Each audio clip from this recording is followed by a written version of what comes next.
다가오는 3월 31일 암호화폐 시장에 약 3조 원의 돈이 풀릴 예정입니다. 과연 이 돈이 비트코인 가격을 폭등시킬 수 있을지 아니면 오히려 폭락일지 상당한 변동성 구간들이 예상이 되고 있는데요. 지난 2022년 이때 파산했었던 FTX 거래소가 이 당시 채권자들한테 22억 달러, 하나로 3조 원이 넘는 돈을 지급하는 날이 다가오게 되면서 시장 투자자들 사이에서 긴장감이 감돌고 있습니다. 과연 이 막대한 자금이 갑자기 시장에 들어오면은 어떤 일이 벌어질 수 있을까요? 많은 분들께서 아마 이렇게 걱정하실 겁니다. 3조 원어치 비트코인이 한꺼번에 시장에 쏟아지면 어떡하냐? 가격이 폭락하는 거 아니냐?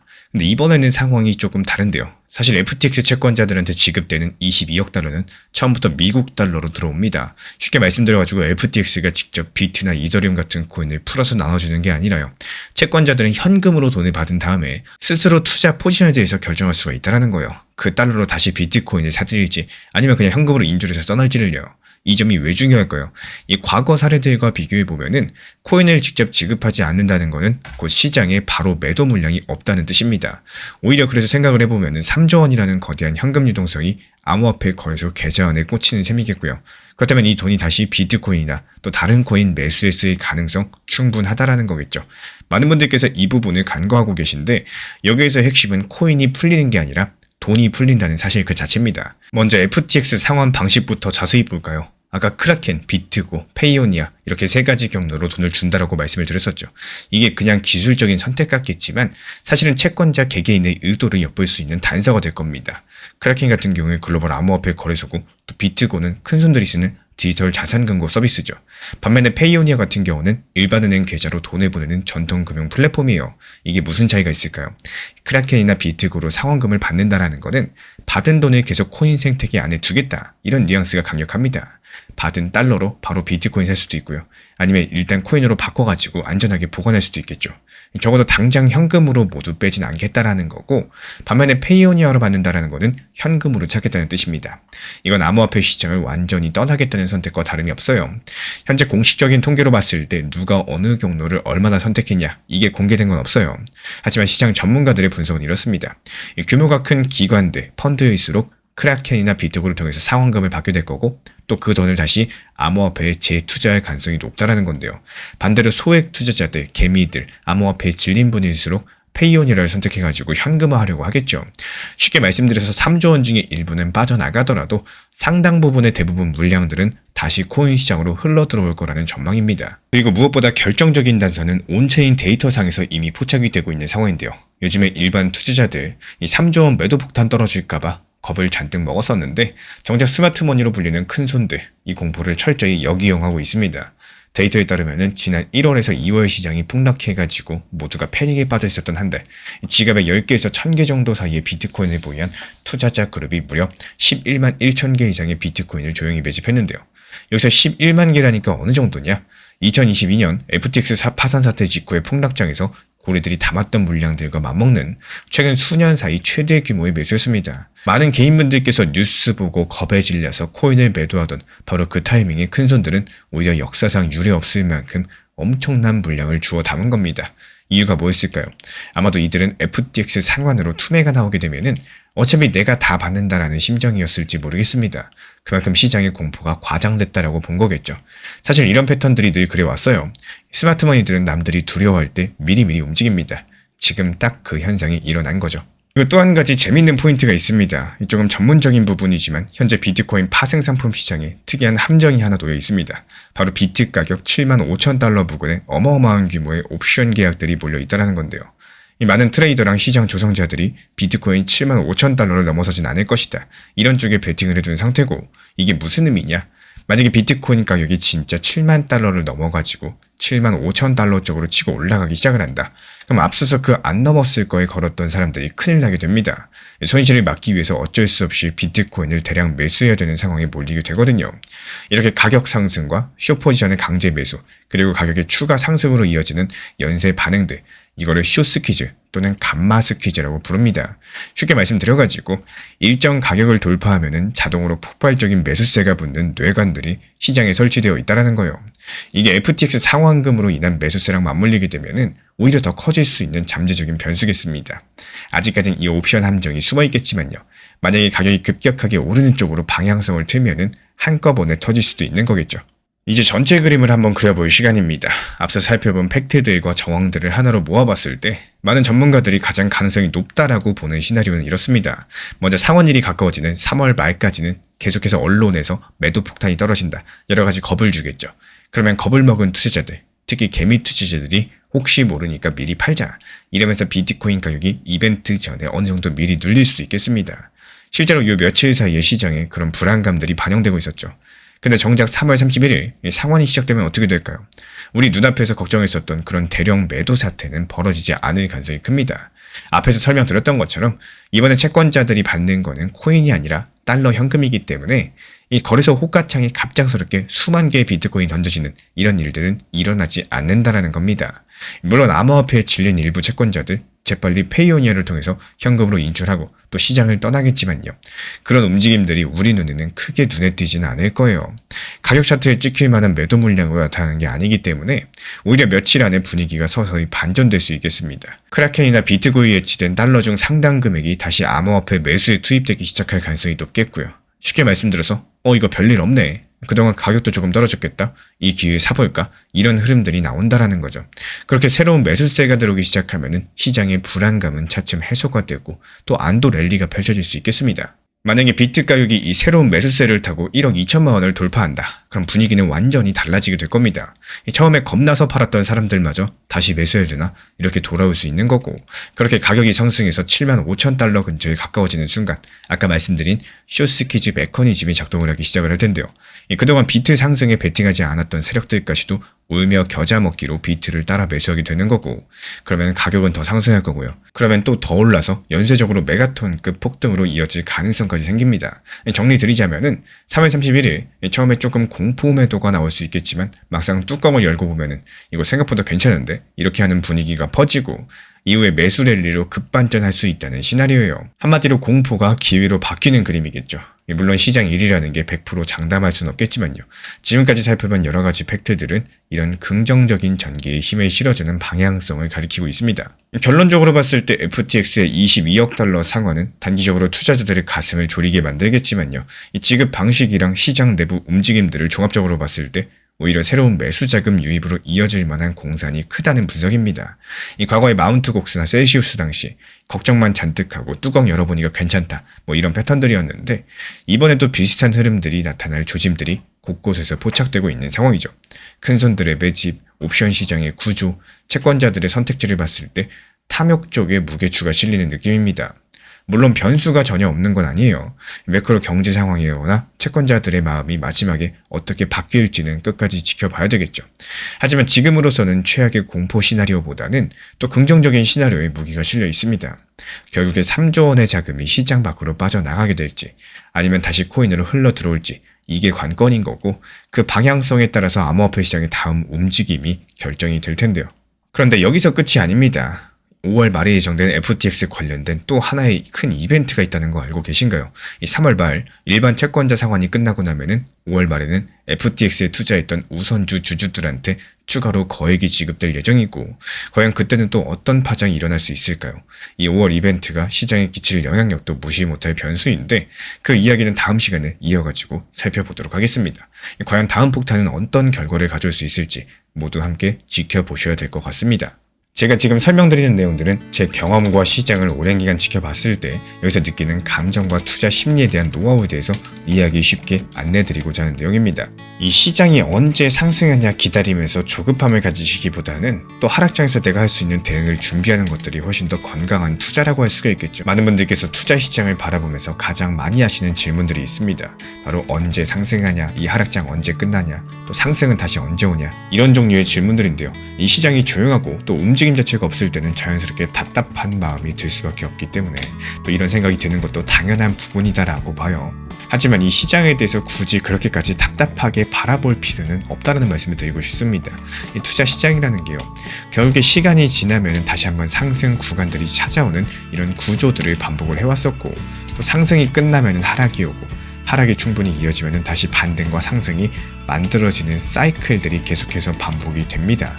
그래서 상승이 언제 오냐에 대해서 계속 기다리면서 조급함을 가지기 시작을 하면요, 오히려 투자 심리가 흔들리기가 쉽고 왜 아직까지 안 오느냐, 언제까지 기다려야 되냐, 이런 생각들이 계속 쌓이게 되면서 결국에 시장에 휘말리게 되고 또 감정적인 매매까지도 하게 되는 경우가 정말 많습니다. 그래서 오히려 생각을 조금 바꿔보는 게 좋아요. 이 상승을 기다리기보다는 오히려 하락장을 하나의 준비 기간으로서 바라보는 태도, 이렇게 하락장이 이어지는 동안에 내가 할 수 있는 대응들을 만들어 놓으시고요. 비중을 어떻게 조절할지, 어느 가격에서 분할 매수를 할지, 이런 원칙들을 세워두는 것들이 훨씬 더 도움이 되신다는 거예요. 이렇게 미리 준비를 해두시면은 이 시장이 다시 움직임을 가지기 시작할 때 훨씬 더 여유있게 대응이 가능하실 겁니다.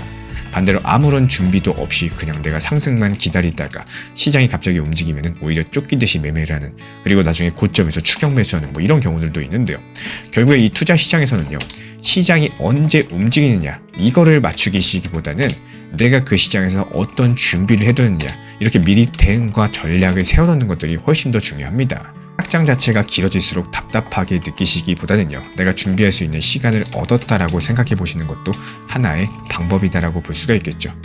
결국에 이런 시장에서 오랜 시간 살아남는 사람들은 상승을 기다리는 사람들이 아니라 하락장에서 미리 준비를 해놓은 사람이라는 사실을 기억해 주시기 바랍니다. 제가 안내드리고 있는 리플 단기 종합방에서도 계속 말씀을 드리고 있지만요, 무리하게 그리고 쫓기듯이 이 시장을 이렇게 따라만 다니는 것보다는 적당한 매수 매도 타점을 걸어놓고 여유롭게 시장을 바라보는 관점을 키우셔라 말씀을 드리려고 하고 있습니다. 비트나 빗썸 자주 쳐다보고 자주 들여다본다고 해서 수익이 잘 나오는 게 아닌데, 이 100원 오르고 100원 떨어지는 거에 내 감정이 흔들리고 또 너무 많은 생각을 가질 필요는 없기 때문인데요. 무리하게 쫓아다니는 매매보다는 현실적으로 안정적이고 또 효율적인 원칙 매매를 잘 살려나가시길 응원을 드리겠습니다. 지난 폭락장에서 XRP 1830원 그리고 1900원서 이렇게 두 차례 분할 매수 들어갔던 물량들, 이번에 2200원 단기 매도하면서 깔끔하게 나왔죠. 추가적인 매수 매도 타점 속보로서 받아보고 싶으신 분들께서는 현재 보이는 번호로 연락 주시거나 댓글창 링크 통해서 신청 주시면 확인되는 대로 입장 드리겠습니다. 이번에 시장 분위기가 심상치 않습니다. 지금 뉴스 보면은 미국과 이란 간의 전쟁이 장기화될 거다 이런 얘기가 나오고 있고, 또 금리를 오히려 인상할 수 있다, 유가 상승에 따른 여러 가지 금리 동결과 금리 인상 시나리오까지도 나와지고 있는 상황인데, 여기에 대해 가지고 다들 겁에 질려 가지고 이제 끝난 건가 이런 탄식이 나올 정도입니다. 근데 여기서 중요한 건요, 만약에 역사가 반복이 된다면은 지금 이 순간이야말로 숏 포지션 투자자들, 한마디로 하락에다가 베팅한 투자자들에게 무덤이 될지도 모르겠습니다. 이게 무슨 말이냐? 지금 이 극단적인 공포가요, 오히려 리플 XRP의 진짜 바닥 신호일 수 있다라는 얘긴데요. 가장 큰 질문부터 던져드려 보자면은 지난 2021년과 2022년에 봤던 그 초대형 숏 퀴즈 지금 다시 올 수도 있겠습니다. 난 21년 5월에 이른바 부처빈 폭락 때랑 그리고 2022년 11월 FTX 파산 사태를 기억을 해볼게요. 그때 시장 모두 다 망했다고 했었죠. 뉴스에서 온통 악재뿐이었고 시장 투자자들은 전부 다 곡소리, 최소 마이너스 50% 이상씩 다 하락폭을 겪었습니다. 하지만 그 폭락 이후에 어땠나요? XRP 가격은 오히려 폭풍 반등을 보여줬었거든요. 이유가 뭐였을까요? 공통점이 하나 있습니다. 바로 펀딩비, 그러니까 선물 시장에서 숏 포지션, 이 하락에 베팅한 사람들이 상승에 베팅한 롱 포지션보다도 너무나도 많아지다 보니까 이 비정상적인 롱과 숏의 비율 때문에 숏을 잡은 사람들이 펀딩비를 내야 됐던, 한마디로 포지션을 유지하기 위해서 돈을 내야 됐었던 상황이었어요. 근데 그 당시 어땠습니까? 거의 시장의 대부분의 투자자들이 내려간다, 이 하락, 그러니까 말 그대로 숏배팅을 한 겁니다. 이 펀딩비가요, 마이너스 0.028%까지도 추락했었던 적이 딱 두 번이 있었는데, 바로 2022년 FTX 파산 사태, 그리고 2025년 4월입니다. 그리고 그 직후에 무슨 일이 일어났었냐? XRP 가격이 단기간에 65%, 또 길게는 80% 이상 급등했어요. 왜냐면 다들 숏만 잡고 있다 보니까 조금만 상승해도 어때요? 패닉한 숏 세력들이 손실 막으려고 마구마구 매수하면서 불쏘시개 역할을 했던 거고, 이거를 전문용어로 숏 스퀴즈라고 부릅니다. 공매도한 사람들이 도망치려고 산더미 같은 매수 주문을 던지는 현상인 건데, 지금 상황이 딱 그렇습니다. 지난 39일 중에 무려 31일 동안요, XRP 펀딩비가 마이너스였고요. 비율을 들자면은 거의 시장 분위기 최악이었던 2022년 FTX 파산 사태 때랑 똑같은 패턴이 지금 재현되고 있습니다. 그러니까 시장 투자 대가들 말대로라면은 거의 모든 사람이 한쪽 방향에다가 몰빵을 하면은 시장은 틀림없이 그 반대로 간다는 말이죠.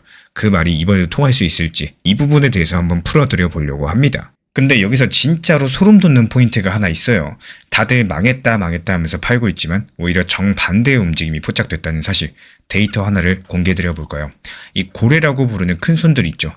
100만 XRP 이상을 가진 지갑 숫자가 올해 1월 이후에 무려 42개가 증가했습니다. 이게 2025년 9월 이후에 처음 있는 일인데 숫자로만 보면은 당연히 감이 안 오실 수 있는데 그냥 엄청난 부자 42명이 새로 나타나가지고 XRP를 싹쓸이 했다. 전부 다 주워 담았다. 이렇게 생각하시면 되겠습니다. 실제로 1월 한 달 이 고래들이 3억 8천만 개, 약 7억 1천만 달러치 XRP를 쓸어 담았는데요. 반대로 개미 투자자들은 어땠을까요? 1만 개 이하 XRP를 가진 지갑들에서는 오히려 정반대 흐름이 나타났습니다. 지난 1월 이후에 일주일 동안 1억 4,500만 개가 되는 XRP가 순 유출됐었고 겁에 질린 개인들이 전부 다 던진 거죠. 한쪽에서 개인들이 못 버티겠다 이러면서 던지고 있고 또 다른 쪽에선 고래들이 그 던진 물량들 저렴하게 잘 판다 이러면서 전부 다 싹쓸이 받아먹은 겁니다. 이 극단적인 온체인 다이버전스가 발생한 게 바로 지금이고요. 정말 역사적인 순간이라고 볼 수가 있는 상황인데 한번 생각을 해볼게요. 이런 일들이 과거에서도 항상 바닥권에서 계속해서 반복적으로 일어나고 있습니다. 시장의 대중들이 절망하고 있을 때 고래들은 탐욕을 부린다. 이런 말들이 딱 들어맞고 있는 그림이죠. 여기까지 듣고 의문이 하나 생기실 겁니다. 아니 XRP 펀더멘탈이 좋아진 게 있냐? 왜 고래들이 사고 있냐? 바로 그 부분이 판을 뒤집을 세 가지 트리거인데요. 전쟁이다, 금리다 해가지고 난리지만요. 리플 XRP를 깨울 세 가지 호재가 물밑에서 조용히 완성되고 있다는 사실. 먼저 첫 번째로 RLUSD라는 리플의 달러 스테이블 코인, 그리고 두 번째로 미국 규제가 완전히 정리된 사건이 있고요. 세 번째로는 기관들의 매수 패턴입니다. 하나씩 풀어드려 볼게요. 먼저 RLUSD 같은 경우는 올해 1월에 바이낸스 거래소에 상장됐습니다. 그것도 수수료 제로 이벤트까지 하면서 엄청난 환대를 받았었는데 덕분에 거래량이 135% 급증했었고 여태까지 몰린 자금만 봐도 15억 달러 이상입니다. 이제 이 코인이 뭐가 중요하냐? 리플이 기존 금융권하고 직접적으로 연결되는 다리 역할을 할 거기 때문인데요. 바로 DXC 테크놀로지라는 IT 기업이 있는데 전 세계 은행 계좌 3억 개를 관리하는 호간 코어 뱅킹 시스템을 갖고 있어요. 거기에 이번 1월 21일 리플의 기술들을 통째로 삼켜버렸습니다. 이게 무슨 뜻이냐? 전 세계 은행들이 자기 시스템 갈아엎지 않고도 그냥 플러그인 꽂듯이 리플의 블록체인 결제망을 쓸 수 있게 됐다는 얘기고, 특히 RLUSD 같은 스테이블 코인은 은행 간에 돈을 실어나르는 이 중간 다리 역할로 쓰이는데요. 이제 은행들이 이거를 기존 시스템에 바로 갖다 붙였을 수 있다는 거죠. 게다가 BNI 멜론이라고 해가지고 미국에서 제일 오래된 은행이 리플 스테이블 코인 RLUSD의 준비금, 그러니까 담보금을 대신 보관해주기로 했습니다. 말 그대로 안정성에 대한 신뢰도 끝판왕을 데려온 셈이겠죠. 그렇다면 여기서 의문이 생길 수 있습니다. 이 RLUSD만 쓰면은 XRP 가격이 안 오르는 거 아니냐? 은행들 차원에서 XRP 굳이 안 사고 RLUSD만 쓸 수도 있는 거 아니냐? 이런 당연한 의문이 드시겠죠. 저도 이런 부분들 항상 매번 말씀드리고 있지만요. 리플 CTO 데이비드 슈워츠가 확실하게 설명을 했습니다. 예를 들어가지고 100만 달러 송금할 때 결국에 100만 달러치 XRP가 필요하다는 말인데요. 이게 무슨 말이냐? RLUSD로 송금을 하든 뭘 하든지 간에 결국에 XRP 네트워크를 쓰는 한 XRP가 기름값, 이 수수료로서 들어가요. 게다가 결정적으로 봤을 때 XRP 가격이 너무 저렴하면요. 대형 송금 자체가 불가능해집니다. 예시를 들어볼까요? 제가 은행인데 1천억을 보냅니다. 근데 XRP 한 개 값이 50원밖에 안 해요. 그러면 그 1천억 원치 보내려면은 몇억 개의 XRP를 한꺼번에 사야 되다 보니까 그렇게 와장창 사는 순간 가격이 출렁거려가지고 송금 자체가 망가지거든요. 이거를 슬리피지 문제라고 합니다. 시장이 얕으면은 큰 돈이 한 번에 못 지나간다는 건데, 그래서 은행들이 마음 편하게 수십억 달러를 오갈 정도로 하려면요. XRP 시가총액이 지금보다 훨씬 더 커져야 되고, XRP 가격이 높아야지 거래량 깊이가 깊어지고요. 그래야 안정적으로 다리를 놓을 수가 있다는 겁니다. 정리드리자면 은행들이 RLUSD를 브릿지로 쓰기 시작한 순간부터 시스템적으로 봤을 때 XRP 가격이 높아질 수밖에 없는 이런 구조라는 거고, 이쯤 되니까 의문들이 좀 풀리시나요? 그리고 두 번째 트리거는 미국 규제 불확실성 완전 종결입니다. 2020년부터 3년 넘게 XRP 발목을 잡았었던 SEC 소송이 드디어 작년 8월에 끝났었죠. 리플이 벌금 조금 내고 서로 항소 취하면은 XRP는 증권이 아니다라는 쪽으로 일단락 됐었고, 여기까지는 다들 알고 계신 사건인데 여기서 결정타가 이번 3월 달에 터졌습니다.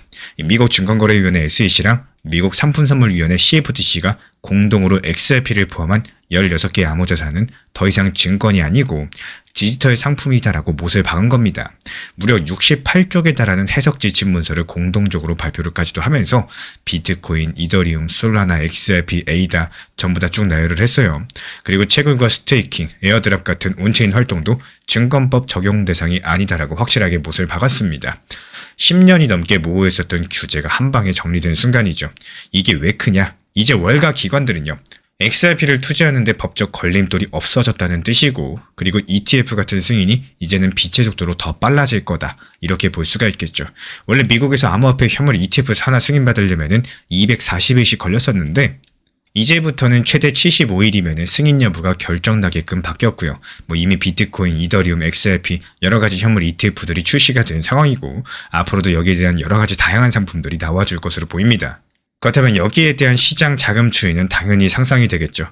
미국 SEC의 족쇄가 풀린 XRP를 월가 자금이 공식적인 경로로서 매수하는 그림들, 듣기만 해도 정말 든든한 상황입니다.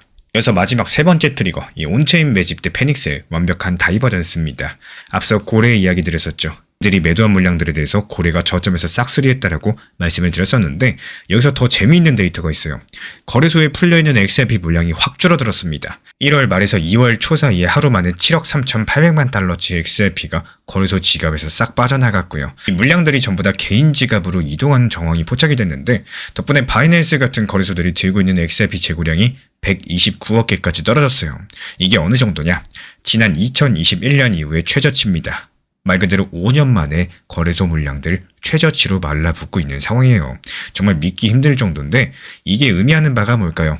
물량 가뭄 상태가 됐다는 겁니다. 한마디로 XRP의 공급 쇼크. 고래들이 시장에서 코인 전부 다 걷어가지고 자기 금고에 넣어버린다. 정작 시장에 매도될 코인들이 없어진다. 그럼 이 상태에서 만약에 쇼스 퀴즈로 갑자기 매수세가 터지면 어떻게 될까요? 팔 사람은 없는데 살 사람만 생기니까 호가창이 텅 비어버려가지고 가격이 로켓처럼 솟구칩니다. 이 권총으로 예를 들자면은 지금은 장전된 권총이에요. 여기서 발사 버튼 하나 눌러진다? 그러면은 대량 쇼스퀴즈 터지면서 말 그대로 가격이 폭발할 거라는 얘기입니다. 실제로 과거 큰 상승장 패턴을 보면요. 늘상 거래소 유통량이 바닥일 때부터 대세 상승장이 나왔습니다. 지금 고래들은요, 이미 이 상황까지 세팅이 끝낸 걸로 보여지고 있고, 들리는 비유로는 시장에 씨앗 물량을 말렸다, 이렇게 표현하고 있죠. 말 그대로 폭발만 남겨둔 상황인데, 아니나 다를까 이런 상황에서 개인 투자자들 100이면 100 전부 다 이런 말씀하시죠. 리또속이다, 지겹다, 힘들다, 답답하다, 언제 올라가냐, 손실 중이다. 말 그대로 시장에서 곡소리가 날 때 오히려 강력한 기회가 생길 수 있다는 말씀입니다. 지난 폭락장에서 XRP 1830원 그리고 1900원서 이렇게 두 차례 분할 매수 들어갔던 물량들, 이번에 2200원 단기 매도하면서 깔끔하게 나왔죠. 추가적인 매수 매도 타점 속보로서 받아보고 싶으신 분들께서는 현재 보이는 번호로 연락 주시거나 댓글창 링크 통해서 신청 주시면 확인되는 대로 입장 드리겠습니다. 이쯤에서 조금은 납득이 되실까요? 공포 분위기랑은 다르게 데이터들은 이쯤이 바닥이라고 외쳐주고 있습니다. 마지막으로 기술적 차트 관점에서 손익비 이야기를 말씀드려 볼게요. 어렵게 생각하실 필요 없습니다. 지금 이 가격 밑으로 잃을 위험은 적고 또 위로 먹을 수 있는 수익 가능성은 큰 구간이라는 뜻인데, XRP 가격이 현재 2100원 구간이죠. 장기 지지선을 바로 위에 두고 있어요. 여기서 1800원 부분 같은 경우는 그동안 몇 번 정도 바닥을 지지해준 구간입니다. 이번에도 2월 초에 거길 터치했다가 바로 튕겨 올랐었죠. 그러니까 최악으로 다시 거길 떨어진다라고 할지라도 마이너스 15% 내외 손실입니다. 근데 이 마이너스 15% 손실 구간 대비했을 때 앞으로 만약에 상승한다고 가정하면은 그 위로 열릴 룸들은 훨씬 더 클 수밖에 없겠죠. 불과 작년 7월에 XRP가 3.65달러까지 간 적이 있었고, 현재가 대비 플러스 150% 이상 높았습니다. 그렇기 때문에 주요 애널리스트들 측에서도 보수적으로 2.5달러, 높게는 XRP 5달러에서 8달러까지도 가능성을 보고 있어요. 심지어 어떤 기술적인 전문가들은 지금 XRP 1달러 부근은 앞으로 5배, 6배의 상승장의 출발점일 수 있겠다, 이러면서 7달러까지도 언급을 했습니다. 물론 이건 어디까지나 시나리오겠지만요. 상승폭이 하락폭보다 월등히 크다는 점은 분명하겠죠. 말 그대로 여기서 떨어져봤자 마이너스 15%인데 여기서 상승하면 플러스 150%다? 이거는 실제로 글로벌 투자은행 스탠다드 차타드가 XRP 2026년 8달러가 한다고 전망했다가 최근 시장 약세 보이니까 그래도 2.8달러는 갈 거다, 이렇게 낮췄어요. 근데 여기서 웃긴 게 뭐냐, 이렇게 전망치가 낮아졌는데도 지금 1.4달러 기준으로 보면은 여전히 최소 90% 이상 상승 여력이 있다라는 겁니다. 결국 지금 구간은 잃어봤자 마이너스 15%, 잘 되면은 플러스 150%에서 플러스 200% 이상까지도 기대할 수 있는 이 비대칭적인 기회의 구간이라고 말씀을 드릴 수가 있겠습니다. 그렇다면 이쯤에서 가장 가능성 높은 시나리오를 한번 그려볼게요. 어디까지나 제 시나리오뿐이라는 점을 명심해 주시고요. 지금 시장을 짓누르는 거는 중동전쟁 리스크랑 고금리 공포죠. 이게 2분기쯤 가가지고 진정이 돼준다. 그럼 어떻게 될 수 있을까요? 그동안 물밑에서 XRP 줍줍하던 기관 자금이 슬슬 고개를 들 겁니다. 가격이 1.5달러 넘어서기 시작을 하면은 거기가 요새 개미들이 숏 잔뜩 쌓여둔 구간이기 때문에 심리적인 저항선도 되어줄 거고, 근데 만약에 기관들이 매수 물량으로 1.5달러를 뚫어버리는 순간 문제가 발생합니다. 버티고 있던 숏 세력들이 도미노처럼 청산당하기 시작을 할 거고요. 다들 손절하려고 눈덩이 매수를 하겠죠. 그러면 XRP 가격이 순식간에 2달러, 2.5달러 이렇게 치고 갈 수가 있다라는 거고, 그렇게 된다면 분위기는 확 달라지겠죠. 그래서 지금까지 나온 데이터들을 전부 종합을 해봤을 때 공포에 질려 팔아치우는 사람보다도 끝까지 버티는 사람이 결국에 웃을 확률이 높아 보이는 상황입니다. 지금 이 순간에도 스마트머니는 조용히 움직이고 있고요. 개미들이 포기하고 손 털 때까지 기다렸다가 정말 배가 아플 정도로 저렴한 가격에 전부 다 주워 담는 중입니다. 펀딩비 마이너스가 39일 중에 31일이나 이어졌다는 거는 시장의 공매도 물량이 그만큼 누적됐다는 뜻이고, 뒤집어 얘기하자면은 위로 치솟을 잠재적인 연료가 차곡차곡 쌓였다는 의미이기도 하겠죠.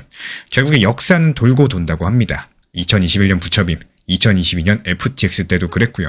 모두 다 끝났다고 했을 때 진짜 바닥이었고, 그리고 지금 그 세 번째 바닥 신호가 눈앞에 켜져 있다는 느낌입니다. 말 그대로 XRP 시장은 현재 펀더멘탈은 최고조인데 투자 심리가 최악인 완벽한 시장 괴리감 상태예요. 저는 데이터가 말하는 대로 믿어보기로 했습니다. 과연 이번에도 역사처럼 이 숏포지션의 무덤이 펼쳐질 수 있을지, 다음 영상에서는 만약에 이 예상이 혹시나 빗나갔을 때 어떤 경고 신호가 먼저 와가지고 우리가 대응이 가능할지에 대해서 말씀을 드려보는 시간을 가져보도록 할 거고요. 제가 지금 설명드리고 있는 내용은요, 제 경험과 시장을 오랜 기간 지켜봤을 때 제가 느끼는 감정과 투자 심리에 대해서 이 노하우들을 쉽게 말씀드리고자 하는 내용들입니다. 몰빵 투자가 생각보다도 회복이 오래 걸리는 위험한 선택이기 때문에 반드시 분할 매수를 통한 원칙 매매를 습관화하는 게 중요하다. 여기에 대해서 말씀을 드려보고 싶은데요. 이 많은 분들께서 시장이 상승할 때는 위험성을 느끼지 못하십니다. 가격이 계속 상승할 것 같고 분위기도 좋고 뉴스에서 온통 호재다 떠들고 있다 보니까 더 갈 것 같은데? 이거 더 매수해야 될 것 같은데? 이런 생각이 자연스럽게 들 수밖에 없습니다. 그래서 결국에 한 번에 큰 비중으로 들어가는 몰빵 투자를 선택하는 경우가 너무나도 많은데요. 하지만 문제가 뭐냐? 이 상승장이 끝났을 때, 아니면 고점 끝물에 진입을 하셨을 때, 꼭대기에서 몰빵 투자했는데 이 시장이 하락하는 순간, 그때부터 문제점이 드러나게 됩니다. 상승할 때는 당연히 투자금 많이 넣으면 좋죠. 하지만 하락할 때는 어때요? 투자금을 적게 넣을수록 좋았었겠죠. 가격이 떨어질수록 평균 단가 낮출 수 있는 방법이 없어지고 대응할 수 있는 선택지 자체가 거의 사라지게 됩니다. 왜냐하면 고점에서 몰빵 투자를 했기 때문에 물타기조차도 안 되기 때문이에요.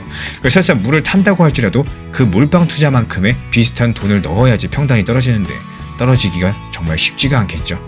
그럼 이때부터 우리 구독자분들은 어떻게 될까요? 멘탈이 흔들리는 상황이 발생할 수가 있겠습니다. 그래서 투자 시장에서는 항상 내가 대응이 가능한 구조를 만들어 놓는 것이 중요하다. 그래서 이 구조의 싸움이기 때문에 결국에 이게 멘탈로 이어질 수 있다는 말씀을 드리고 싶습니다. 굳이 내가 오늘 당장 모든 자금을 한 방에 매수하지 않더라도 이 시장에서는요, 생각보다 재매수할 수 있는 이러한 기회의 시간들이 너무나도 많이 찾아오는 경우가 많습니다. 말 그대로 오늘 안 사도 된다는 거예요. 이런 마인드를 가지고 계셔야 됩니다. 그래서 항상 말씀드리죠. 원칙 매매로서 분할 접근하셔라. 비중 조절하셔라. 이렇게 하면 시장이 올라갈 때 대응이 가능하실 거다. 반대로 시장이 흔들릴 때는 여유라는 게 생기실 거다. 결국 투자 시장에서 중요한 건요, 한 방의 선택이 아니라 이 여러 번의 대응을 통해서 살아남을 줄 아는 거, 한마디로 잃지 않는 투자를 하시는 분들이 결국에 성공 투자를 하게 될 것이다. 이 말씀을 오늘 한 번 더 강조를 드리고 싶습니다. 제가 안내해드리고 있는 코인신사 채널 멤버십 전용방에 대해서 짧게 설명드려 보도록 하겠습니다.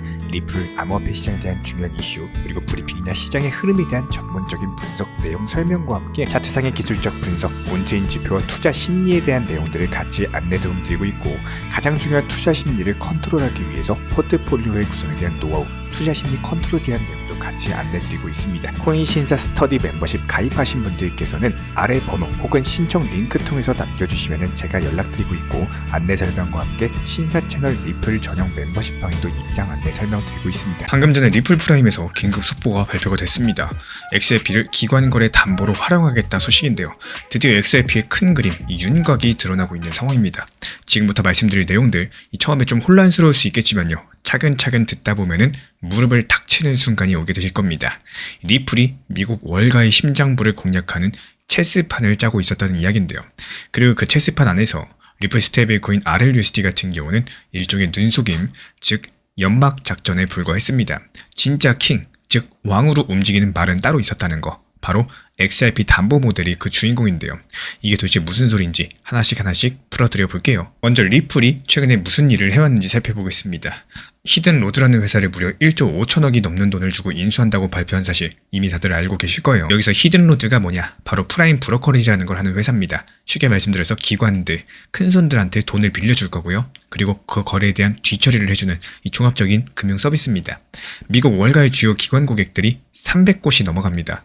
그리고 1년에 이 회사가 처리하는 거래 청산 규모가 무려 3조 달러, 우리 돈으로는 몇 천조 원에 달하는 수준이에요. 정말 어마어마한 천문학적인 금액이죠. 여기서 리플이 이 회사를 인수했어요. 그리고 이름을 리플 프라임으로 개명해버립니다.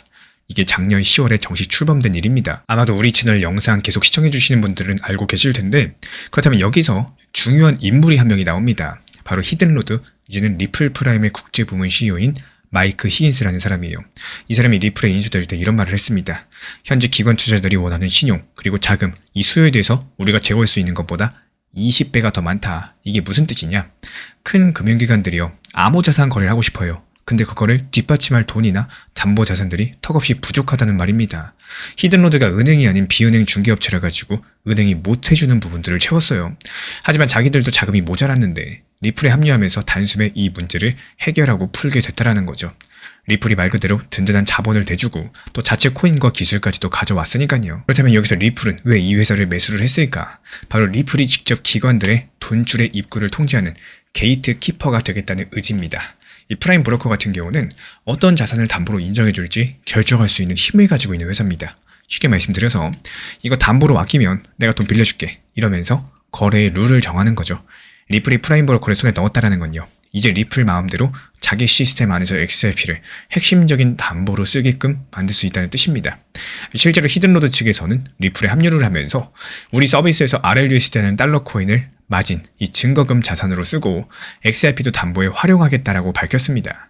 여기서 슬슬 윤곽이 잡히지 않으시나요? 그래서 정리를 드려보자면은 리플은 지금 두 가지 트랙을 동시에 깐 거나 마찬가지입니다. 한 개는 RLUSD라는 1달러짜리 안전코인을 미끼로 던져서 또 기관들을 끌어들이는 거고, 가격이 안 흔들리니까 기관들이 또 안심하고 들어오겠죠. 회계장부에서도 1달러로 고정되어 있으니까 상당히 편할 수밖에 없겠죠. 이렇게 RLUSD로 기관들의 심리적인 장벽을 확 낮춘 거고요.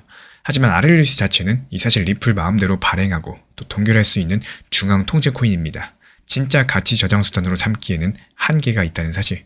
그래서 두 번째 트랙 XRP가 나오게 되는데요. 여기서 리플 XRP 같은 경우에 탈중앙화되어 있어가지고 어느 정부도 손을 댈 수가 없고요. 계정을 동결시킬 수도 없습니다.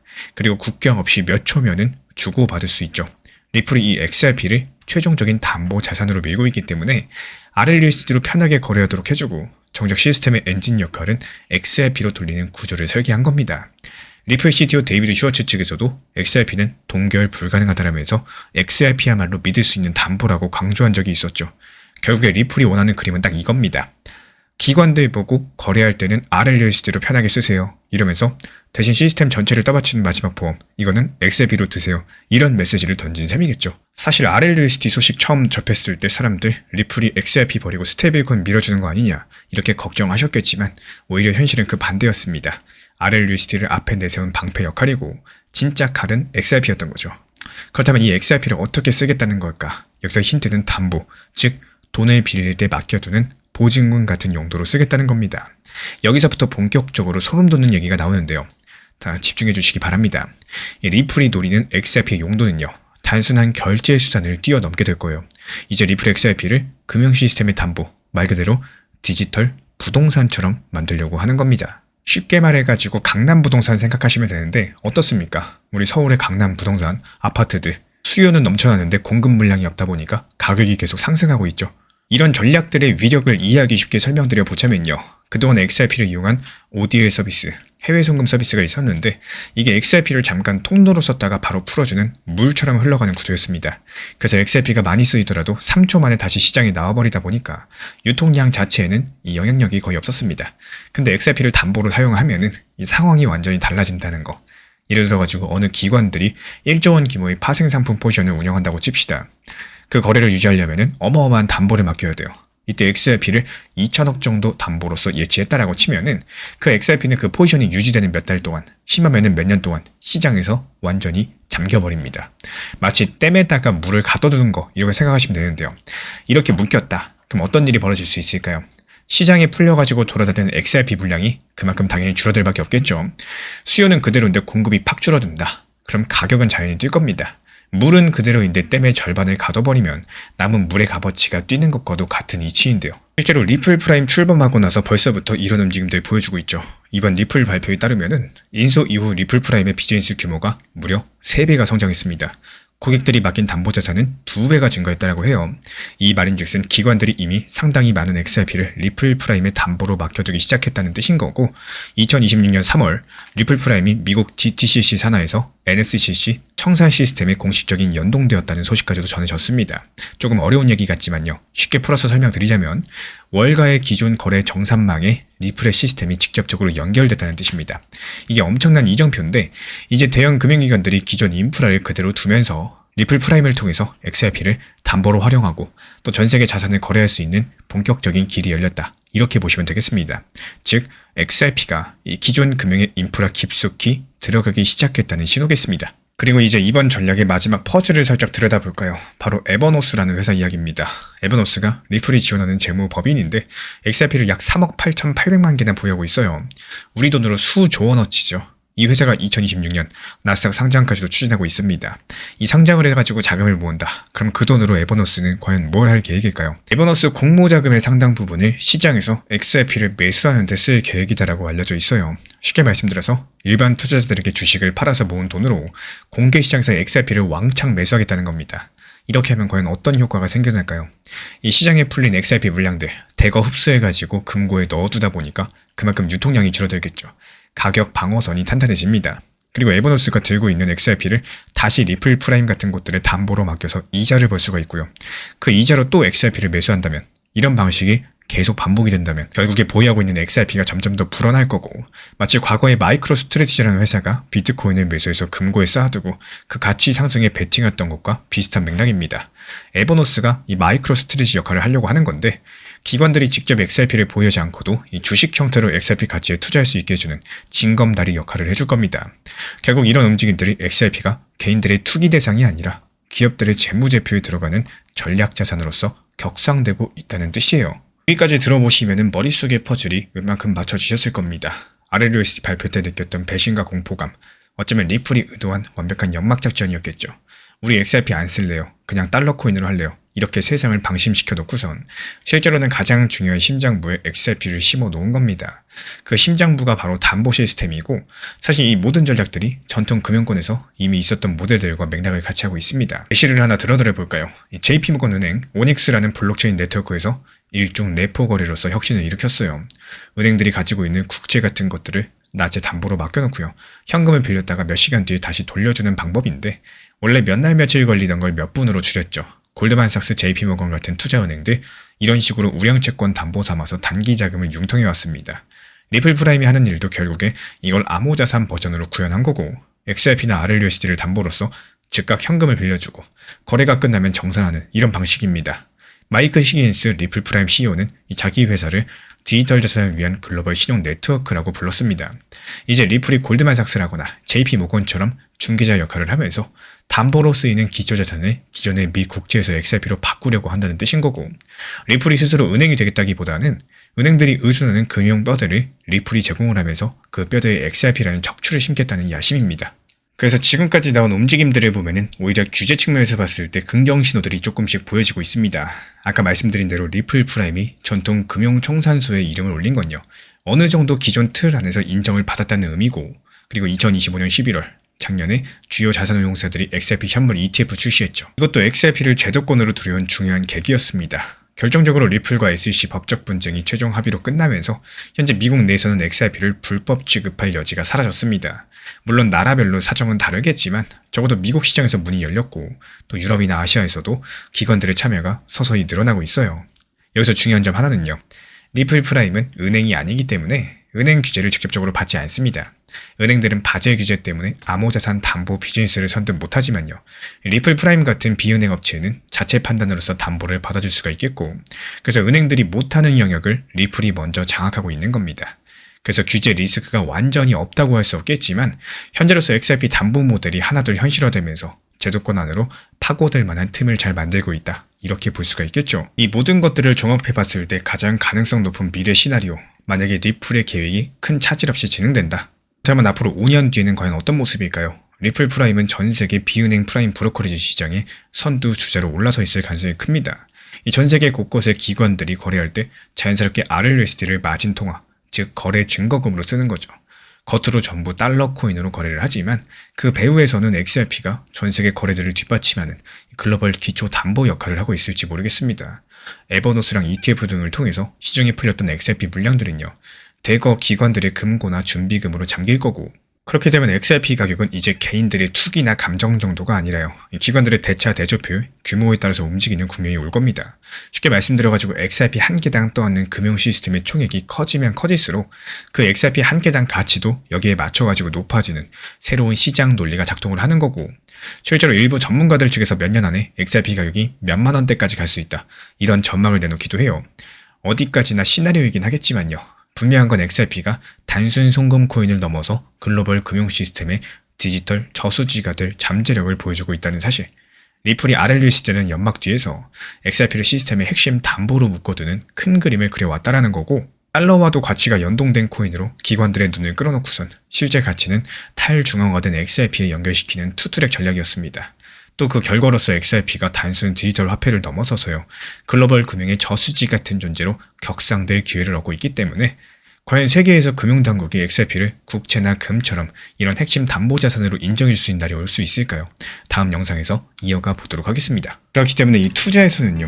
내가 확신하는 것만 믿고 접근하시기보다는 항상 예상과 다른 상황이 올 수 있다. 여기를 전제로 대응하는 것들을 준비하는 것이 상당히 중요합니다. 투자하시다 보면 어느 순간 내 확신이 강해지는 경우가 있죠. 리플 좋다고 생각하고 코인 시장도 결국에 반등 나올 거라고 예상을 할 수 있습니다. 이런 생각 자체는 충분히 할 수 있는 부분입니다. 근데 문제가 뭐냐? 그 생각이 100% 확신으로 바뀌는 그 순간이겠죠. 시장이 좋아질 수도 있고 또 리플도 충분히 좋은 코인이라고 생각할 수 있어요. 동시에 언제 어떤 순간에 시장이 다시 하락장으로 변모하고 예상하지 못한 상황들이 이렇게 발생할 수도 있다는 이 사실들을 항상 인지하고 계셔야 된다는 겁니다. 그래서 우리 구독자분들께서 장기적으로 보유를 한다라고 하시더라도 시장이 항상 좋게만 흘러갈 것이다. 이런 생각으로 접근하시기보다는 언제든지 하락이 올 수 있다. 이런 전제를 가지고 대응 준비를 해두는 것들이 중요하다는 말씀을 드리고 싶습니다. 이렇게 미리 생각을 해두시면요. 실제 시장이 급락하거나 예상보다 흐름이 나빠졌을 때 당황하기보다는 오히려 다음 대응들을 차분하게 할 수 있는 이런 여유라는 게 생기기 시작을 하실 텐데요. 반대로 시장이 무조건 좋을 것이다. 이런 확신만 가지고 투자를 하시게 되면 문제가 발생을 합니다. 실제로 하락장이 찾아왔을 때 대응 자체가 어려워지고 심리적으로도 크게 흔들릴 만한 이런 가능성이 높아지기 때문인데요. 그래서 항상 말씀을 드리는 것처럼 이 투자에서 지나치게 긍정적인 생각에만 기대함을 갖기보다는 현실적인 대응을 준비해두는 것들이 훨씬 더 중요하다는 말씀을 드리고 싶고 결국에 시장에서 오랜 시간 살아남는 사람들은요. 가장 강력한 확신이 강한 사람이 아니라 어떤 상황이 오더라도 대응할 준비가 되어 있는 사람들이 오랜 시간 살아남을 수 있는 사람들입니다. 거래소에서 스테이블 코인을 예치하고 받던 이자, 곧 미국법으로 전면적으로 불법이 될지 모르겠습니다. 갑자기 왜 미국 정부가 코인 이자에 칼을 빼들었을까요? 미국의 대형은행들이 6.6조 달러에 달하는 예금 유출을 우려하면서 정치권을 움직였다는 소식이 나왔고 여기에 대해서 디파이 투자자들에게는 청천벽력과도 같은 위기입니다. 근데 이 살벌한 규제가 아이러니하게도 오히려 리플 XRP에게는 역대급 호재가 될 수 있다면 믿어지시나요? 오늘은 스테이블코인 이자 전면 금지 조치가 과연 어떻게 디파이의 판도를 흔들고 오히려 리플에게는 신의 한 수가 될 수 있는지 파헤쳐드려 보도록 하겠습니다. 다소 불안했던 마음 뒤에서 마지막에는 그래서 XRP가 웃게 되는구나 이렇게 납득되실 수 있도록 천천히 말씀드려 보도록 할게요. 먼저 지금 무슨 일이 벌어지고 있는지 간단하게 배경부터 짚어드려 보겠습니다. 먼저 작년 7월이었죠. 미국 의회가 지니어스 액트라는 법을 통과시켜서 공식적으로 허가받은 스테이블코인 발행자 측에서 이자를 지급하는 행위 자체를 금지시켜버렸어요. 쉽게 말씀드려가지고 앞으로 미국에서는요, 어떤 형태로든 간에 스테이블코인에 이자를 붙여주지 마라, 이렇게 못을 박은 겁니다. 왜 이렇게까지 했을까 생각을 해보면은 이게 은행 입장에서 봤을 때 사람들이 코인에 예금처럼 돈을 맡기고 또 높은 이자를 받으면요, 은행 예금들이 대거 빠져나갈 가능성이 있습니다. 미국 재무부 추산으로 봤을 때 최악의 경우에 6.6조 달러의 예금들이 코인으로 빠질 수 있다고 해요. 미국 경제의 뼈대인 은행 대출 자금들이 증발해 버린다는 얘기인데, 여기서 미국의 상원의원들 그리고 금융 로비스트들이 은행 예금을 지켜야 된다 이러면서 이자 금지 조항을 밀어붙인 거는 다 이런 이유들 때문이었습니다. 그리고 그 결과로서 이제 거래소를 통한 우회 이자까지도 막는 세부 규칙까지 나왔는데요. 지난 2월 말이었죠. 이 미국 통화감독청 측에서는 제3자라거나 계열사를 통해서 슬쩍 이자를 주는 것도 불법으로 간주하겠다, 이런 무시무시한 규정 초안을 발표했고, 코인베이스 같은 거래소에서 편법으로 주던 이자까지도 전부 틀어막겠다는 겁니다. 정말 당연하게도 코인베이스 CEO 브라이언 암스트롱이 공개적으로 반발했죠. 그리고 원래 3월 초에 통과시키려던 암호화폐 법안 클래리티 액트도 상원에서 딜레이되고 있는 중이에요. 이 법을 만드는 사람들까지도 이자 지급 허용 여부에 대해서 두고 의견이 팽팽히 갈리다 보니까 회의가 몇 번이나 결렬이 됐었는데요. 지금 분위기로 봤을 때 4월달 데드라인 전에 힘겹게 절충안을 찾아내는지 바로 이게 관건이 될 겁니다. 여기에 대해서 리플의 CEO 브래드 갈링하우스 측에서는 다가오는 4월달 안에 80에서 90% 확률로 법안이 통과될 것이다, 강력한 자신감을 보이고 있어요. 여기까지가 현재까지 벌어진 일들의 대략적인 흐름들입니다. 그렇다면 이자가 사라졌을 때 시장 판도가 어떻게 바뀔 수 있을까요? 사실 이 부분이 오늘 이야기의 핵심 포인트고요. 지금까지 스테이블코인 시장에서 투자자들의 관심사 1순위가 누가 이자를 많이 주는지였습니다. 마치 은행 예금 금리 비교하는 것처럼 코인 예치 이자를 비교했었죠. 근데 이런 이자 경쟁이라는 무기가 전부 다 없어진다. 그럼 여기서 남는 거는 결국에 코인의 본래 쓰임새, 유틸리티밖에 없습니다. 이 코인을 쓰면 송금이 빠르고 수수료가 저렴하더라. 이 스테이블 코인은 결제할 때 편리하더라. 여러 가지 진짜 활용도가 중요해진다는 뜻이겠고, 바로 이런 지점에서 리플의 RLUSD 스테이블 코인이 빛을 발합니다. 결국에 이자 경쟁 자체가 사라진 평평한 운동장에서 가장 효율적인 송금망을 가진 스테이블 코인이 승리할 가능성이 높아질 거고, 그 후보로서 리플 스테이블 코인 RLUSD만큼 준비된 녀석이 없다라는 거예요. 그렇다면 실제로 돈의 흐름들은 어떻게 변화하고 있을까요? 이미 조짐들이 보이고 있습니다. 디파이에 갇혀있던 자금들이 슬슬 움직이고 있어요. 예전 같은 경우에 테더나 서클 같은 스테이블 코인을 이자 농사하느라 이리저리 예치해놓는 돈이 엄청 많았었어요. 근데 앞으로는 미국 내에서 그런 수동적인 이자 놀이가 어려워지다 보니까 이런 뭉칫돈들이 합법적으로 수익 낼 곳 없나, 이렇게 기웃거리기 시작을 하게 될 겁니다. 그리고 마침 리플의 XRP 생태계가 그 대안을 내놨고요. 몇 가지 예시를 들어드려 보자면은 올해 2월달 리플 레저 위에 소일이라는 새로운 수익 프로토콜이 등장했습니다. 이 소일이 뭐냐? 토큰화된 국채나 사모대출 같은 실물 자산에서 나오는 수익들에 대해서 RLUSD 예치자들에게 돌려주는 플랫폼입니다. 어려운 디파이 알고리즘이 없이도 현실 세계 이자로서 합법적인 수익을 주는 구조인데요. 여기서 시장 투자자들이 얼마나 목이 말랐게요. 이 RLUSD로 돈을 넣으면은 연 4에서 5% 주는 이 풀에다가 출시 72시간 만에 한도가 꽉 차버렸습니다. 이 불법 이자 농사는 금지됐지만요, 이런 식으로 어떻게 해서든지 합법적인 실물 수익을 주는 통로에서는 돈이 순식간에 몰린다라는 거죠. 그리고 또 한 가지, 헥스 트러스트라는 기관급 수탁업체가 작년 12월 상당히 재밌는 걸 시작을 했습니다. 바로 XRP에 대해서 다른 블록체인에서도 쓸 수 있게 랩핑을 해가지고 이더리움, 솔라나 같은 곳들에 풀어놓는 거예요. 무려 1억 달러 넘는 XRP 물량을 시드로 투입해서 일종의 중간 다리 브릿지를 놨습니다. 이제 이더리움이나 솔라나의 디파이에서도 XRP를 담보나 유동성으로 활용할 수 있는 길이 열린 건데요. 이게 무슨 뜻일까요? 전부 다 밖에 흩어져 있던 똑똑한 스마트머니들이 XRP 생태계로 들어올 파이프라인을 깔았다는 의미겠고, 이 과거에 디파이에서 연 20% 수익 줬던 사람들, 이제는 4에서 5% 수익에 만족할까, 이런 의문이라는 반론도 있었지만요. 적어도 수십억 달러의 보수적인 기관 자금들은 위험한 불법 영역을 피해가지고 이렇게 안전지대로서 이동하는 추세입니다. 사실상 규제 친화적인 리플 생태계가 디파이 머니의 새로운 피난처가 되어가고 있다는 거겠죠. 그리고 여기까지 들어보면 한 가지 의문이 드실 겁니다. 아니 그래도 테더가 워낙에 넘사벽으로 큰데 리플이 저렇게 잘 준비했다라고 치더라도 테더 왕국을 이길 수 있냐? 이런 질문들 맞습니다. 시가총액 1위 스테이블코인 테더 같은 경우는 현재 1,800억 달러 규모고요. 대부분 미국 바깥 해외 시장에서 돌아다니고 있습니다. 미국 법이 이자 금지해도 테더는 솔직히 비웃듯이 트론이나 이더리움 체인에서 계속해서 굴러다닐 수가 있어요. 여기서 해외 거래소들 같은 경우 이 눈 감고 슬쩍 예치 보상 같은 꼼수를 이어갈 수도 있겠고요. 그래서 회의론자들은 이렇게 말을 하십니다. RLUSD가 아무리 빠르고 규제를 준수한다고 할지라도 테더의 엄청난 네트워크 효과를 단기간에 무너뜨리긴 힘들 거다. 미국이 막으면 어떠냐? 이 코인 판 사람들은 전부 다 해외로 빠져나가서 이자 줄 사람들은 또 줄 거다. 일리가 있는 지적입니다. 이자 금지 조치 자체가 리플한테 무조건 꿀이다? 이렇게 보기에는 섣부로 다른 합리적인 반대 해석이죠. 하지만 제가 왜 그럼에도 리플에게 호재라고 보는지 근거를 대면서 반박드려 볼게요. 먼저 테더랑 RLUSD의 싸움 구도 자체가 다릅니다. 이 테더는 어디까지나 규제 밖에서 돌아가는 코인이고요. RLUSD는 정면으로 규제 안에서 성장하는 코인이요. 이 차이가 시간이 지날수록 커질 수밖에 없는 거고, 전통 금융권의 큰 손들, 은행, 기업들, 이제 규제 불확실성이 없는 쪽으로만 움직이게 되어 있기 때문에 미국이 이번에 신호탄을 쐈다 보니까 다른 주요 국가들도 안정적인 스테이블 코인만 용인하려 들 가능성이 높겠습니다. 실제로 마스터카드 같은 글로벌 기업들 벌써 리플 스테이블 코인 RLUSD랑 파트너십을 맺고 실험에 들어갔죠. 작년 말 이때 발표된 마스터카드 리플 파일럿 프로그램에서는 미국의 웹뱅크라는 은행이 신용카드 정산을 RLUSD로 해보는 테스트를 시작을 했고, 쉽게 말씀드려서 손님이 카드 긁으면요, 은행과 카드사가 그 뒷단 정산할 때 달러를 쓰지 않고 RLUSD를 리플 레저로 주고 받는다라는 건데요. 정말 엄청나죠. 이 미국 규제받는 은행들이 공개 블록체인으로 정산한 거는 역사상 처음 있는 일입니다. 테더로 이렇게 한다? 꿈도 못 꾸겠죠. 이렇게 전통 금융과 손잡을 수 있다는 점이 리플 스테이블코인 RLUSD의 엄청나게 숨겨진 무기입니다. 그리고 강력한 메리트라고 볼 수가 있겠습니다. 여기서 리플 같은 경우는 지난 10년간 어땠습니까?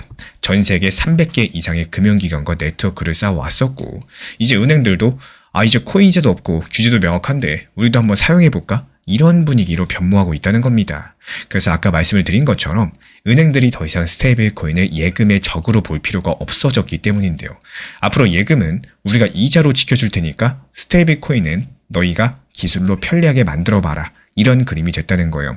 다시 말해서 RLUSD랑 XRP는 당신들 은행 예금 빼앗는 경쟁자가 아닙니다. 오히려 외환송금을 혁신해줄 인프라입니다. 이런 리플랩스 측의 홍보 논리가 이제부터 먹혀들 환경이 갖춰졌다라는 거고, 이런 부분들에서 테더는 명함도 못 내립니다. 말 그대로 규제를 어긴 채 성장하면 어떨까요? 언젠가 칼날이 내려올 위험을 늘 안고 가는 겁니다. 실제로 올해 초 골드만삭스 같은 미국 월가 거물들도 XRP 현물 ETF를 통해서 조용히 XRP를 매수하고 있었는데요. 그 이유도 규제 명확성만 확보되면 뛰어들려고 대기 중인 돈이 많기 때문입니다. 그래서 테더의 독주를 견제할 만한 유일한 대항마, 리플 스테이블 코인 RLUSD가 부상하고 있고요. 이제는 크고 안정적인 자본일수록 테더가 아닌 RLUSD를 선택할 요인이 커졌다는 점이 상당히 중요하겠습니다.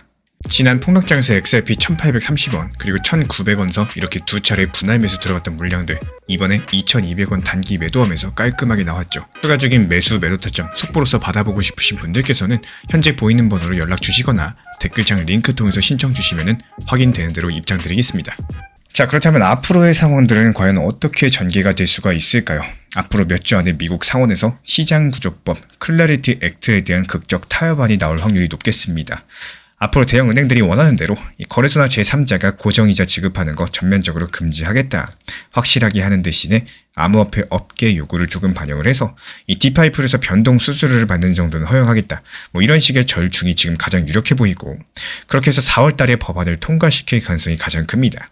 이 법안이 통과된다. 그렇다면 코인베이스 같은 거래소들은 더 이상 서클치 이자 이벤트 같은 것들을 못하게 되겠죠. 당연히 서클이나 테더에 예치됐던 돈들, 이젠 이자도 없는데 굳이 여겨둘 필요가 있겠나. 일부 이탈을 시작을 할 거예요. 반면에 리플은 어떨까요? RLUSD는 원래 이자를 안 주니까 타격이 없습니다. 오히려 이제 안전빵이 뭔지 알겠냐? 우리는 허가 버튼 스테이블 코인이다. 이러면서 기관 손님들을 대대적으로 끌어모으게 될 거라는 거고, 현재 이미 진행 중에 있는 마스터카드 전산망 도입들, 일본 SBI 은행 협력 같은 프로젝트들, 규제가 확정되는 순간 전면적인 상용화 스위치를 켤 가능성이 높겠죠. 디파이 쪽에서도 예전에 테라 사태처럼 위험한 알고리즘 스테이블 코인에 돈 맡겼던 기관들, 이제는 적법한 수익처를 찾아가지고 리플 레저로 하나둘 넘어오겠죠. 헥스 트러스트의 멀티체인 WXRP 파이프라인을 통해서 외부 체인에 박혀있던 유동성들도 리플 레저로 흘러들겠죠. 그럼 결과적으로 어떨까요? 리플 생태계 총 예치자산 TVL이 기하급수적으로 증가하는 결과로 이어지게 될 겁니다. 그렇다면 이에 따른 XRP 수요가 덩달아 폭발을 할 거고, 그렇기 때문에 시장에서 XRP의 가치를 새롭게 평가하는 리프라이징 움직임들이 나올 수밖에 없다는 겁니다. 말 그대로 앞으로 미국발 이자 없는 세상에서 유틸리티로 승부하는 리플이 판을 뒤집는 주인공이 되는 그림이고, 여기서 최대 수혜가 바로 XRP 수요 증가에 따른 가격 폭발이 예상이 되고 있다는 거예요. 결국에 미국의 스테이블 코인 이자 금지가 겉으로 봤을 때 코인들 투자자들에게는 악재겠지만, 리플과 XRP는 오히려 역풍을 순풍으로 바꾸는 마치 제갈량의 동남풍이 될 전망입니다. 이자가 사라진 시장에서는 속도랑 비용 경쟁력이 무기가 될 거고요. 또 그 부분에서 리플의 RLUCD랑 리플 레저는 이미 입증된 강점을 갖고 있고, 이 부분에 대해서 설명을 드렸죠. 게다가 앞으로 규제가 명확해진다. 수조 원대 기관자분들 드디어 XRP에 들어올 수 있는 문이 열릴 겁니다. 결국 이 모든 퍼즐이 맞춰지면 리플은 디파이 위기의 승자로서 떠오를 가능성이 높겠고, 그렇다면 이제 진짜 궁금한 게 하나 남겠습니다. 아니 이렇게 되면요, 전세계 1위 스테이블코인 테더가 과연 가만히 있을 것인가? 테더는 어떻게 반격을 할 거고, 이런 변화를 어떻게 맞받아칠 것인가? 다음 시간에 그 숨겨진 카드들 파헤쳐드려 보도록 하겠습니다. 어차피 장기적으로 투자를 생각하셨다면요, 이 하락장은 한 번이 아니라 여러 번 반복해서 찾아올 수밖에 없게 됩니다. 내가 평생 투자하면서 뭐 한 번도 하락장을 겪지 않느냐? 이거는 절대 있을 수 있는 일이 아니겠죠. 그래서 피할 수 있는 구간들이 아니라 투자 시장에서 반드시 겪게 되는 과정이다. 여기에 대해서 말씀을 드리고 싶어요. 그렇다면 중요한 게 뭘까요? 이 하락장을 피하려고 하면 안 되겠죠. 이 하락장을 어떻게 받아들이고 투자의 하나의 수단으로서 어떻게 활용이 가능하겠느냐, 이 부분을 고민해 주셔야 되는 겁니다. 이 많은 분들께서 하락장이 지나고 나서 그때 팔걸, 리플 5,000원일 때 조금이라도 매도해 놓을 걸 후회를 반복하시는 껄무새가 되어버리시는데, 문제는 이런 후회들이 한 번만 하면 좋겠지만 한 번으로 끝나는 게 아니라는 거예요. 이 제대로 정리되지 않는 경험들 다음 시장에서도 어쩔 수 없이 똑같이 반복될 수밖에 없겠습니다. 그리고 결국에 또 다시 상승장에서 매도를 못 하실 거예요. 그리고 하락장에서 또 같은 아쉬움을 느끼실 거예요. 이런 흐름들이 평생 반복돼서 이어지실 수밖에 없을 겁니다. 이 투자 시장은요, 항상 상승과 하락이 반복되는 구조, 이 부분에 대해서 동의하실 겁니다. 어떤 때는 큰 폭으로 움직임을 보여주기도 하고, 또 어떤 때는 지금처럼 작은 범위 안에서 계속 횡보하는 지루하고 답답한 장세를 만들어내기도 합니다. 하지만 이게 어떤 형태가 됐든지 간에 결국에 이런 흐름들은 계속해서 반복된다는 사실, 이 부분에 대해서 이미 알고 있으신 내용입니다. 그래서 하락장에 대해서 단순하게 피하셔야 될 구간으로 바라보는 것들이 아니라요, 다음 시장을 준비하는 구간으로서 바라보는 이런 시각을 갖게 되신다면은 충분히 앞으로 투자에 있어서 매도 타점에 대한 기준을 다시 잡아보고, 또 비중 조절이나 분할 전략을 점검해보는 것들이 필요하겠다는 말씀을 드리고 싶어요. 이렇게 하락장에서 준비를 미리 해놓으시면은 다음 상승장이 왔을 때 이전과 다른 선택을 할 수 있게 되실 거고, 또 반대로 아무런 준비도 없이 넘어가면은 같은 실수를 어떨까요? 똑같이 반복하게 돼 이런 가능성이 높아질 수밖에 없겠죠. 그래서 결국에 투자 시장에서 중요한 거는 하락장을 내가 피하려고 하는 게 아닙니다. 내가 하락장을 통해서 뭔가를 배우고 또 다음 흐름을 미리 준비하고 대응하고 전략을 짜놓는 이런 마인드들, 그리고 그 준비가 쌓이면 쌓일수록 내가 똑같은 후회에 대해서 점점 더 줄어들 수밖에 없는 거고요. 다음에는 같은 후회를 반복하지 않게 되겠죠. 제가 안내드리는 리플 정보방에서도 리플에 대한 중요 이슈, 브리핑 내용에 대해서 안내를 드리고 있지만요, 이 상황에 맞춰서 오히려 시장이 좋을 때 적당한 단기 고점에서 분할 익절에 대해서 현실적인 수익 실현을 목표로서 안내드리고, 또 반대로 시장이 좋지 않을 때 시장이 더 하락할 거라는 공포에만 움츠리고 있는 게 아니라 오히려 매수 타점으로 좋은 시장이라는 이런 뜻과 같기 때문에 분할 매수에 대해서 안내를 도움드리고 있습니다. 내가 같은 만원으로 리플이 5,000원일 때 2개 매수할 수 있겠지만요, 2,000원일 때는 오히려 5개를 매수할 수 있고, 시장이 좋다고 해서 급하게 추격 매수 안 하셔도 조금만 기다려 보시면 시장이 오히려 내가 원하는 매수 타점까지 내려오는 경우가 있기 때문에 이런 구조에 대해서 반드시 알고 가셔야 된다라는 말씀을 드리고 싶어요. 지난 폭락장에서 XRP 1830원 그리고 1900원서 이렇게 두 차례 분할 매수 들어갔던 물량들, 이번에 2200원 단기 매도하면서 깔끔하게 나왔죠. 추가적인 매수 매도 타점 속보로서 받아보고 싶으신 분들께서는 현재 보이는 번호로 연락 주시거나 댓글창 링크 통해서 신청 주시면 확인되는 대로 입장 드리겠습니다. 최근에 시장이 너무 답답하다 보니까 정보방 입장에 대해서 문의 주시는 분들께서 많아지셨어요. 먼저 제일 중요하지만요, 제가 안내드리는 모든 정보방은 업비트, 빗썸, 현물 매매로서만 안내 도움드리고 있습니다. 지금 화면에 보이시는 번호나 혹은 댓글 링크에 있는 신청란을 통해서 신청 주시면은 안내를 도움드리고 있고요. 이 세 가지 방 중에 필요로 하신 방을 체크해서 신청 주시면은 필요로 하신 방에 맞춰가지고 입장 안내 드리고 있습니다. 먼저 리플 전용방 같은 경우에 리플에 대한 중요 이슈, 그리고 리플에 대한 단기 저점과 단기 고점, 중장기적으로 보는 중요 타점 같은 핵심 내용에 대해서 안내드리고 있기 때문에 영상 시청해주시는 우리 구독자분들께서 리플이라는 코인이 장기적으로 좋다라는 건 알고는 있지만 현재 같은 시장에서는 많은 답답함을 느끼시는 분들께서 정말로 많이 계실 거라고 생각을 합니다. 이 적당한 일부 비중은 단기 고점과 저점을 살려서 효율적인 대응을 만들어 가시고 또 오히려 중장기적으로 더 잘 가져가기 위한 효율적인 매매하시는 것들을 추천드려요. 그리고 두 번째로 종합 브리핑방입니다. 장기적으로 보기에 좋은 코인들과 현재 시장 흐름에 대한 중요 시장 이슈들, 브리핑 내용이나 리플에 대한 방향성, 락업 해제 일정과 여기에 따른 움직임들에 대해서 안내드리는 종합적인 방이다. 이렇게 생각해 주시면 되겠습니다. 그리고 마지막으로 단기 종합방 같은 경우는 말 그대로 단기 종목들에 대한 타점을 안내드리고 있는 방입니다. 이 단기 종목은 말 그대로 단기 종목답게 접근을 하셔야 되는데 욕심으로 인해서 타점을 너무 높게 잡아가지고 수익 실현을 못하거나 아니면 눈치 보기 매매를 하다가 이렇게 수익 실현의 기회를 놓치셨던 기억이 있으신 분들 지금 시장에서 정말 많은 상황인데요. 항상 비중 조절이 중요하고요. 매수와 동시에 목표 타점을 걸어 놓으면서 현실적으로 봤을 때 내 것으로 만들어서 마침표까지 잘 찍는 게 단기 매매의 핵심이다 생각을 해요.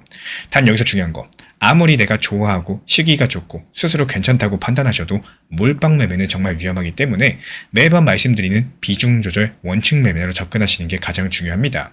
끝으로 항상 말씀드리고 있지만요.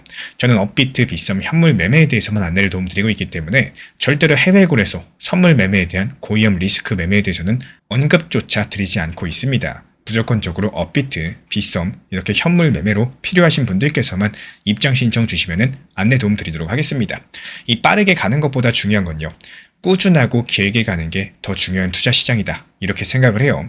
건강한 비중 조절 원칙 매매 활용하시기를 늘 응원드리겠습니다. 이 리플 XRP의 매수 매도 타점은 순간의 판단이 전부예요. 그래서 우리 신사 채널에서는 시장의 숨결 하나하나까지 놓치지 않고자 모든 흐름들 실시간으로 모니터링 중에 있습니다. 이 단기 반등 구간이 열리는 순간 그 찰나의 기회 타점을 우리 구독자분들께 바로바로 전달드리기 위해서인데요. 우리 신사 채널을 이미 구독해주신 분들 중에서 실시간 커뮤니티방 참여를 원하신다면 지금 보이시는 번호로 문자 남겨주시면 되겠습니다. 이 혼자서 불안하게 바라보는 시장이 아니라요. 함께 흐름을 읽고 움직이는 경험들을 선사해 드리도록 하겠습니다.